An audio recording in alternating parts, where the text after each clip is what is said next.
good, very smart. Webale kubanga oli bwotyo tubulire embeera eri e Kasese this morning.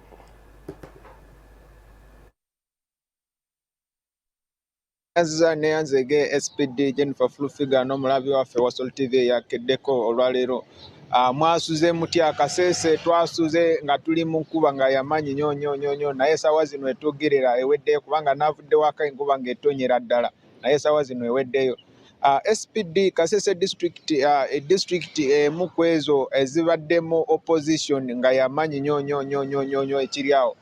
So omulundi guno NRM etandize mobilization mu bitundu bye Busongora North kubanga Busongora North ekyasinze mu Kasese district kulonda FDC.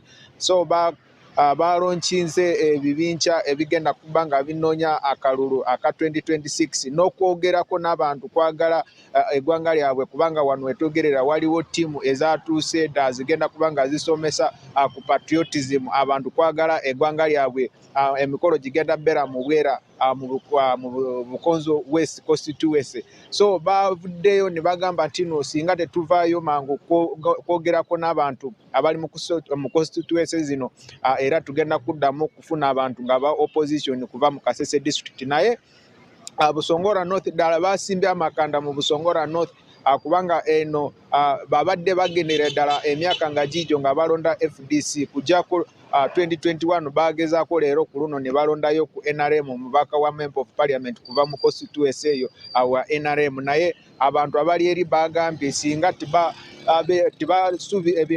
bye baze nga basuubiza abantu singa tibavayo ne babikola tibagenda kuddamu okulonda NRM kubanga ono gwe balonda bagamba talina kyabakoledde. So bagambye balina okusooka bakole bulungi bye babasuubiza dde ne baddemu babawa kalulu. Katusooke tulabeko embeera eyabaddeyo abantu bano nga bagenze kusomesa ku bantu ku patriotism n'okwagala eggwanga lyabwe n'okubawa kalulu 2026.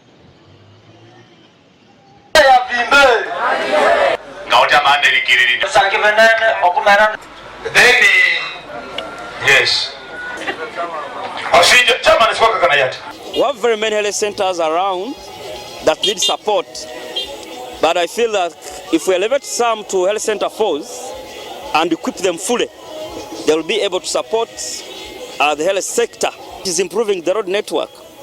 As you can see behind me, the roads are very poor, and these roads fail people from transporting their goods to the markets, carrying the sick to different areas. Actually, they are a problem. They are a problem, especially when it happens, when it rains. And therefore, I want to lobby for more government support so that these roads can be worked on, others can be tarmacked, because we receive very many tourists who go to these mountains, but they use such kind of roads, which are very poor.